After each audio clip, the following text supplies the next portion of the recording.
Very fair and slender she seemed. Her face was filled with gentle pity, and her eyes shone with unshed tears.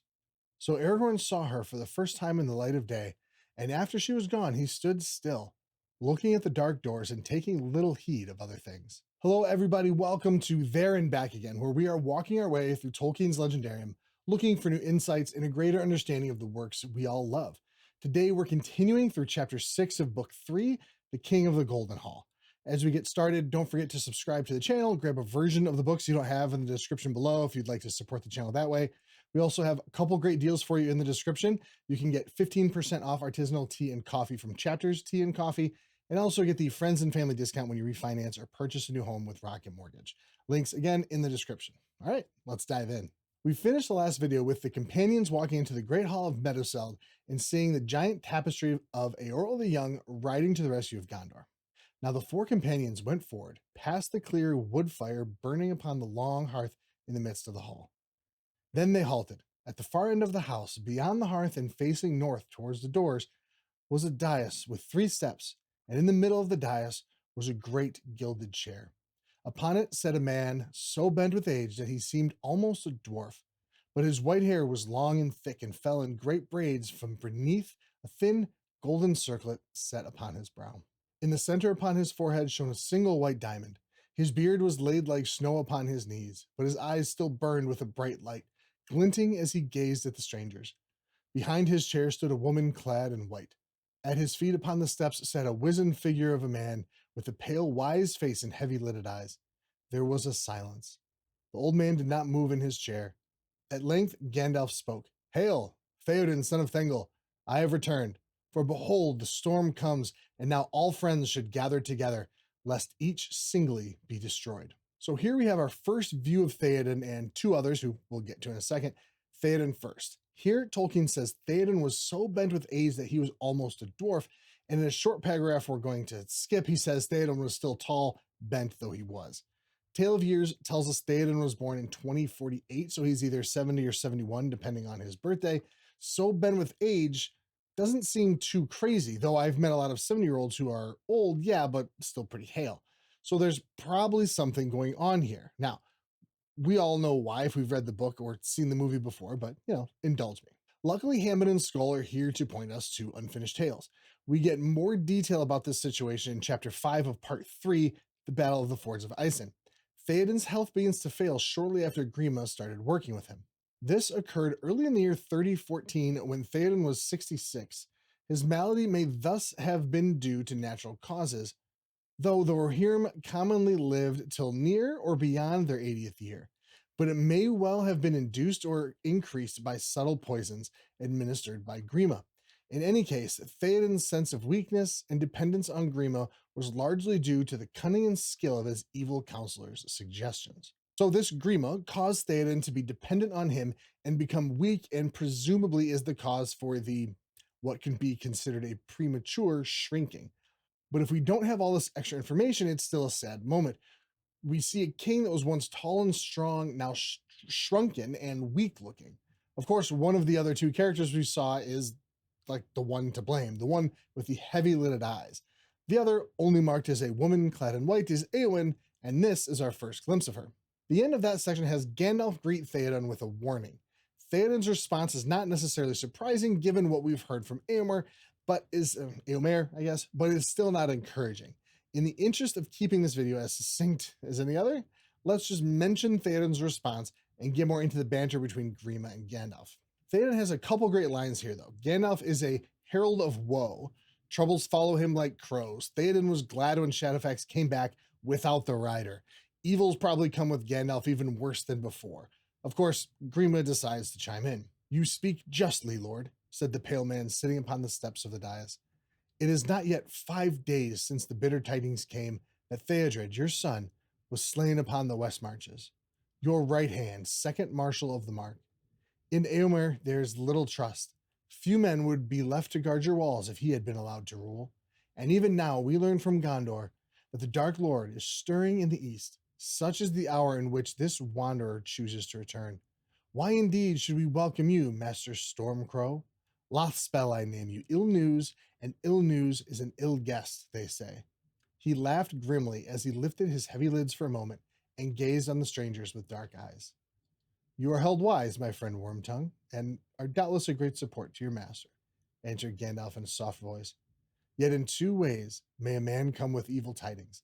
He may be a worker of evil, or he may be such as leaves well alone and comes only to bring aid in time of need. That is so, said Wormtongue, but there is a third kind. Pickers of bones, meddlers in other men's sorrows, carrion fowl that grow fat on war. What aid have you ever brought, Stormcrow? And what aid do you bring now? It was aid from us that you sought last time that you were here. Then my lord bade you choose any horse that you would and be gone. And to the wonder of all, you took Shadowfax in your insolence. My lord was sorely grieved. Yet to some it seemed that to speed you in the land the price was not too great. I guess that it is likely to turn out the same once more. You will seek aid rather than render it. Do you bring men? Do you bring horses, swords, spears? That I would call aid. That is our present need. But who are these that follow at your tail? 3 ragged wanderers in gray, and you yourself the most beggar-like of the 4. Now, Gríma doesn't mince his words here. He praises Théoden for his thoughts of Gandalf and essentially wishing him dead. He reminds Théoden that his son died only 5 days before. He says Éomer is untrustworthy and then calls Gandalf Lothspell, or ill news. Now, we saw the guards seem a little cagey when asked about Éomer, so what's the deal there? Why would Gríma say he is untrustworthy? In the Tale of Years in Appendix B, we see that on February 27th, Éomer rides out to pursue the orcs that had captured Merry and Pippin, though not because they were captured. It also specifically states this is against Théoden's orders, not his wishes, his orders. Going against a direct order, not a good idea, especially with a king and, not really like a court of law. What's interesting to me, something I just really noticed, is how measured Gandalf's response is here. I don't know if I've always read this incorrectly, but Gandalf is really perfectly polite to Gríma here. He called Gríma friend, said he's held wise, and moves to his point that just because he often brings bad news doesn't mean he's causing it. Now, I feel like there's probably some pretty heavy sarcasm hidden, but he speaks softly, not derisively or mockingly laughing, anything like that. Obviously, they're not friends or anything, but he at least, polite on the surface level. It's like he's anticipating a fiery retort from Gríma and wants to be able to claim he's undeserving of such a response. Of course, Gríma obliges Gandalf with his response. He essentially accuses Gandalf of being like a carrion fowl, basically a vulture eating dead remains of fallen soldiers. He then calls Gandalf and his friends ragged and Gandalf the worst looking of them all. All the insults to Gandalf, he probably could have just, let slide off his back. He made the decisions he needed to help make the world better. But insult his friends? Now you get a response that's truer, maybe, to Gandalf. The courtesy of your hall is somewhat lessened of late, Théoden, son of Thingol, said Gandalf. Has not the messenger from your gate reported the names of my companions? Seldom has any lord of Rohan received 3 such guests. Weapons they have laid at your doors that are worth many a mortal man, even the mightiest. Gray is their raiment, for the elves clad them, and thus they have passed through the shadow of great perils to your hall. Then it is true, as Éomer reported, that you are in league with the sorceress of the Golden Wood, said Wormtongue. It is not to be wondered at. Webs of deceit were ever woven in Duimerdine. Gimli strode a pace forward, but felt suddenly the hand of Gandalf clutch him by the shoulder, and he halted, standing stiff as stone. In Duimerdine, in Lorien, seldom have walked the feet of men. Few mortal eyes have seen the light that lies there ever long and bright. Galadriel, Galadriel, clear as the water of your well. White as a star in your white hand, unmarred, unstained as leaf and land. In Duimerdine and Lorien, more fair than thoughts of mortal men. Thus Gandalf softly sang, and then suddenly he changed, casting his tattered cloak aside.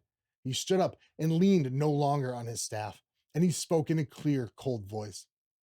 The wise speak only of what they know, Gríma, son of Galmod. A witless worm have you become. Therefore be silent and keep your forked tongue behind your teeth. I have not passed through fire and death to bandy crooked words with a serving man till the lightning falls.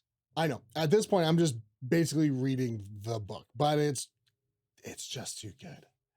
So Gandalf talks up his companions. Seldom has Rohan received such guests. Of course, it's seldom because, to our knowledge, no dwarf or elf has ever come to Rohan to help them with anything. Plus, Aragorn did come and fight with them once, but that was like 50 years ago, something like that. Now, Gríma responds with the worst thing he could have done. He speaks ill of Galadriel and Lothlorien. And we'll talk about that full response in a minute, including the use of Dwemer. Of course, Gimli is willing to step up, fight for the Lady of the Golden Wood, till Gandalf stops him. But how does Gandalf stop him? Something else, again, this just happens all the time. I noticed as I was going through this chapter, Gandalf clutches Gimli by the shoulder. He doesn't just put a hand on him, Gimli, hey, man, stop. Gandalf clutches him. In and of itself, it doesn't probably mean much. But when you pair it with the fact that Gimli not only just halted, he stood still as stone. It seems like Gandalf's touch was more than a simple stopping of Gimli. Maybe it could be something more. Gandalf could be exerting some sort of power over Gimli to cause him to stop so fully. I will say it's probably improbable that this is what Tolkien meant, but it's kind of an interesting extra layer that I will probably use as headcanon, at least moving forward. Okay, poem first, and then we'll backtrack to Gríma's response to Gandalf. The poem is pretty classic example of iambic tetrameter again, Hobbit meter, 4 metrical feet, unstressed, then stressed beats. Lines 1 and 9 are the exact same, and lines 2 and 10 are similar. Line 2 is more like a beginning. We're talking about how men haven't been there, while line 10 is a statement of conclusion. Lorien is more fairer than the thoughts of men. I love that there's a slight hint that Galadriel has the ring Nenya. White is the star in your right hand. Tolkien brings us back to Frodo seeing Galadriel hold up her hand, and then he sees Eärendil shining through and then perceives the ring on her finger, but all Sam saw was the star. And the line right after reminds us of the power of the ring. The leaf and the land are still unmarred and unstained. Another beautiful poem with layers of hidden meaning. I encourage you all, first, please read the poem. Second, take a minute, really look at them. It always takes me a little while of staring at it and kind of starting with the simpler things like rhyming, and then I start to see more and more. And it's really, really fun. Now, let's get back real quick to Gríma's response. He calls Galadriel a sorceress and says, webs of deceit were ever woven in Dwemer. Now, Hammond and Skull make a great point that he's technically correct here. Galadriel and her ladies did weave the cloaks for the company that allow them to hide in broad daylight. So, webs of deceit. We all know, of course, technically correct is the best kind of correct. But what is that word, Dwemer? Well, Gandalf helps us out with the first line of the poem, in Dwemer in Lorien. So it seems like another name for Lothlorien. If you look in the index of Lord of the Rings, it even tells you to reference Lothlorien. Hammond and Skull give us a little more information stating it means phantom veil. The Dwemer portion, meaning illusion or phantom. The book Ring of Words gives us a little bit more under the section for Dwemer-like, which we see in the Pelennor Fields spoken by Eowyn. We also saw the root used by Éomer referring to Saruman saying he's Dwemer crafty, and then we see it later at the Dwemer Berg, the haunted mountain. The author points out it's interesting that Dwemer is used both referring to black magic or haunted mountain, and then also Lothlorien. But if you think about it to the Rohirrim, it's all probably the same. The story of Galadriel is probably the kind of story you use to get your kids to do what you want them to do. Otherwise, the bad sorceress will get you in your sleep. That kind of thing. And that harkens back to fairies stealing children. But I don't think that's really the direction Tolkien was going, more of a stream of consciousness, at least on my part. Now, back to the story. Gandalf finally says what we're all thinking, calls Gríma a snake, and tells him to shut up. But not before giving a little humble brag about fighting a Balrog, dying, and coming back to life.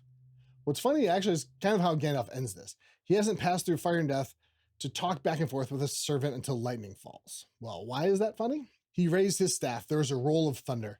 The sunlight was blotted out from the eastern windows. The whole hall became suddenly dark as night. The fire faded to sullen embers. Only Gandalf could be seen, standing white and tall before the blackened hearth. In the gloom, they heard the hiss of Wormtongue's voice. Did I not counsel you, Lord, to forbid his staff? That fool Hama has betrayed us. There was a flash as if lightning had cloven the roof. Then all was silent. Wormtongue sprawled on his face. Makes you wonder, was Gandalf going to silence Gríma that way if he would have just shut up and let Gandalf speak with Théoden, without speaking up and whining? Don't know. Either way, Gandalf is not one to go back on his threats or promises. There is something I wonder about this scene. I wonder mostly because I love hard magic systems. Wheel of Time, Jim Butcher, anything by Brandon Sanderson is really perfect for this. Tolkien, honestly, not so much. So Gandalf is clearly doing some magic here. But what's he actually doing? Is he blocking the sunlight from coming in? Or is it all an illusion? Does he actually strike Gríma down with lightning? Or is the lightning and thunder just a reaction to the magic happening? Or is he just theatrical and he only did it for effect like he did with a flash of fireworks when Bilbo went invisible at the end of his speech. But we'll never know. And honestly, I don't think Tolkien would have known either. I think he wrote this part and didn't think about the minutia, at least in that way, of how the magic works. But even though I generally prefer hard magic systems, I love this, and it fits the story as a whole. But now that Gríma has stopped talking, Gandalf can have a conversation with Théoden without interruptions. "Now, Théoden, son of Thingol, will you hearken to me?" said Gandalf. "Do you ask for help?" He lifted his staff and pointed to a high window. There, the darkness seemed to clear, and through the opening could be seen, high and far, a patch of shining sky. "Not all is dark. Take courage, Lord of the Mark, for better help you will not find. No counsel have I to give to those that despair. Yet counsel I could give, and words I could speak to you. Will you hear them? They are not for all ears. I bid you come out before your doors and look abroad. Too long have you sat in shadows and trusted to twisted tales and crooked promptings." Here we see the use of seemed again. The darkness seemed to clear. So maybe it was an illusion. Maybe Tolkien used this as a metaphor for hope, Estelle specifically. The darkness was still there, but it seemed to clear as the Rohirrim saw their king begin to be free of his hurt and the corruption of Gríma. I think that kind of works. We see over the next couple of paragraphs hope seeming to return to Théoden, despite the things that have gone all wrong. Now Gandalf walks with Théoden outside of the hall and sends Eowyn away, saying he will take care of Théoden, and we get our first full look at Eowyn. The woman turned and went slowly into the house. As she passed the door, she turned and looked back. Grave and thoughtful was her glance as she looked on the king with cool pity in her eyes. Very fair was her face, and her long hair was like a river of gold. Slender and tall she was in her white robe girt with silver.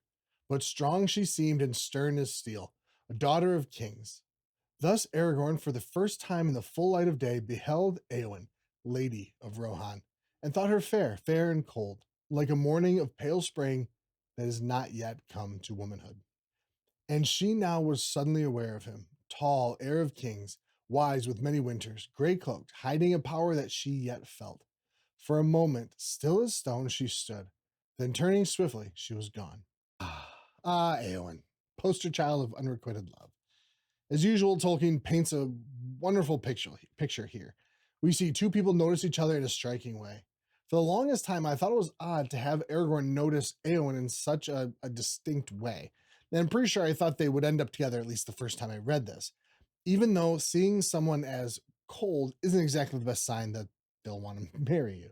But still, me being 12 or 13 and not honestly the most perceptive reader, I can understand how I got there, especially since I hadn't read the appendices yet, and hints that Aragorn and Arwen were going to marry were fairly subtle. Now, we do see clearly that Eowyn seems more struck by the sight of Aragorn than the other way around. Aragorn saw her and perceived things about her. I mean, sure, but Eowyn stopped still as stone, even if only for a moment.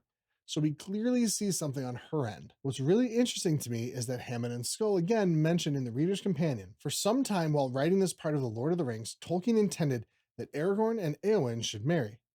Only later did he develop the story that Eowyn loved Aragorn, but he did not return her love because he was already betrothed to Arwen. For some people, this may not come as a surprise. I, however, have not read all the history of Middle-earth yet, but I do have them all. So rather than take Hammond and Skull at their word, since they don't reference anything in History of Middle-earth, I took it upon myself to have a look. In Treason of Isengard, which is book 7, we find a couple of telling things. The first doesn't have a year attached to it, so like that I could find anyway, but it's a different version of the paragraph above, or at least a portion, speaking of Eowyn. Very fair and slender she seemed. Her face was filled with gentle pity, and her eyes shone with unshed tears.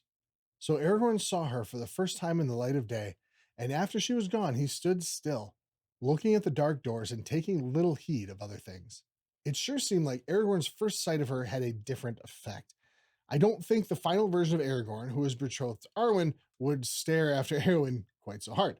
And a couple pages later, we find that during the meal before leaving for Helm's Deep, Aragorn was silent, but his eyes followed Eowyn. And then after Théoden speaks of those who survived the fight, returning to Dunharrow and meeting Eowyn there, Aragorn says, "If I live, I will come, Lady Eowyn, and then maybe we will ride together." Now, I don't have the historical knowledge here, but that sounds like some sort of courting language to me.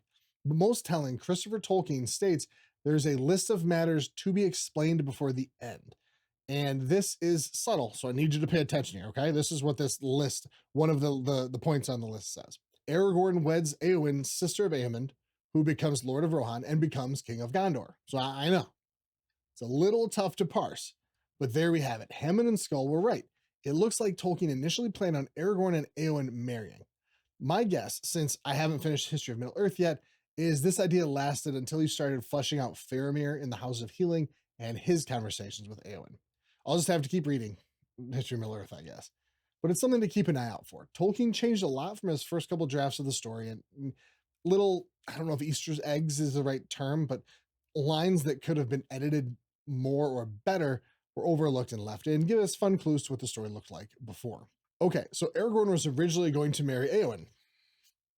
Moving on. So even having Gríma be unconscious for a little bit helps out Théoden. He's standing taller, looking more confident on his feet.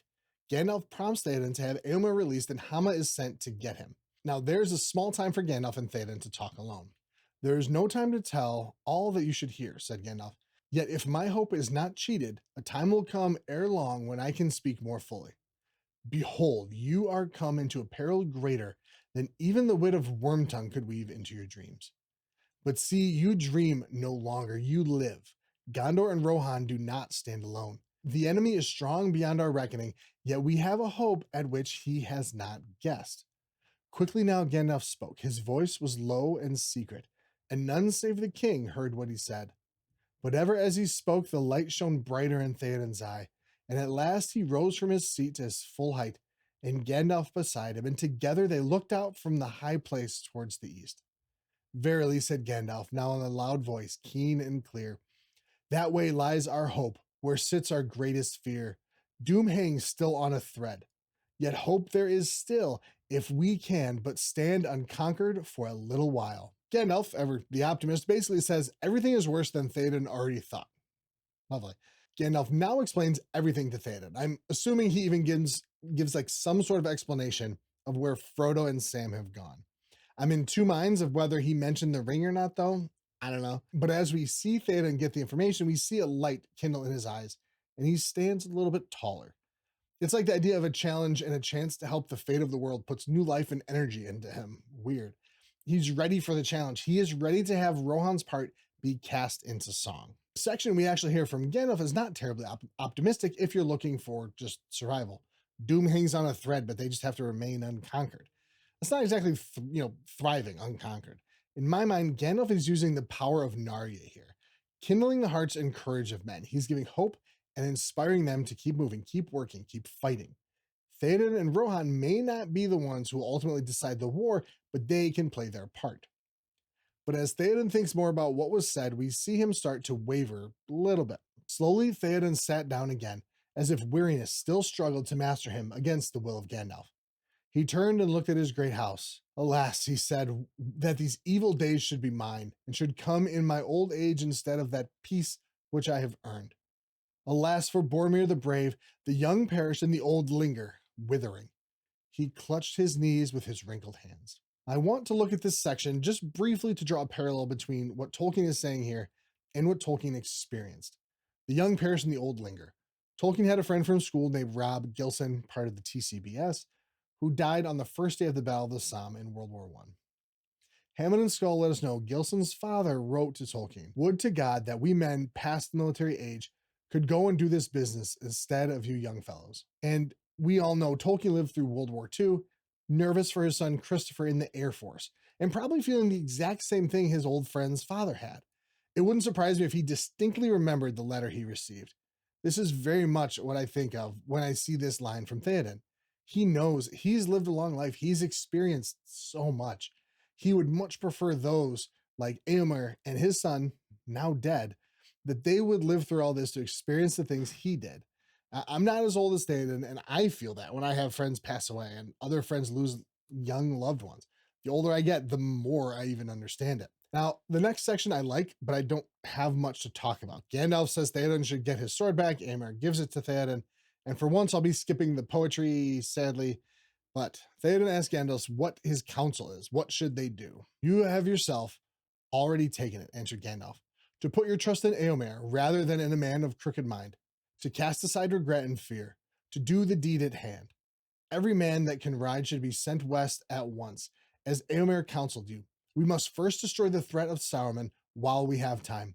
If we fail, we fall. If we succeed, then we will face the next task. Meanwhile, your people that are left, the women and the children and the old, should fly to the refuges that you have in the mountains. Were they not prepared against such an evil day as this? Let them take provision, but delay not, nor burden themselves with treasures, great or small. It is their lives that are at stake.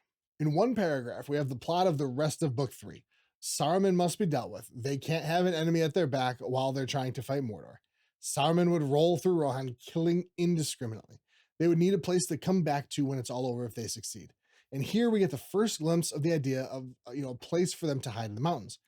Gandalf even suggests they lead the people there to a place of relative safety. Nay, Gandalf, said the king, you do not know your own skill in healing. It shall not be so. I myself will go to war, to fall in the front of the battle if it must be. Thus shall I sleep better. And I really only bring up this response to point out something that I never caught until right now, which honestly is a little embarrassing. I always thought Théoden was saying that he would sleep better over the course, like the next few weeks, if he would, could lead his people into battle. But Hammond and Skull put me on to letter 171, where Tolkien is responding to a complaint about his work sounding too archaic at times. I won't get into the whole thing, but Tolkien talks about that last line, thus shall I sleep better, and references dying in battle, or the more modern verbiage of I shall sleep better in my grave. Tolkien even references Christianity and how sleep is used to mean death in the Bible at times. I've read the Bible and I should have picked up on Tolkien's use here, but there you go. We get to discover, learn new things every time. And for our last passage of the video, but your people must not be both unarmed and shepherdless, said Gandalf. Who shall guide them and govern them in your place? I will take thought for that ere I go, answered Théoden. Here comes my counselor. Since Théoden is not leading his people into hiding, who is going to? We all know, but there's a fun section we'll get into in the next video about how they decide who is going to lead them. But we'll end on this cliffhanger. Gríma must have finally woken up from his swoon, and the guards are bringing him out to Théoden and Gandalf. So next video, we'll see how they want to deal with him. But for now, thank you all so much for watching. Please don't forget to like and subscribe, buy a new version of the book you don't already have in the description, and don't forget to claim your 15% off Chapters Tea and Coffee or your friends and family discount on closing costs with Rocket Mortgage. And until next time, always remember, out in Tulva, day shall come again.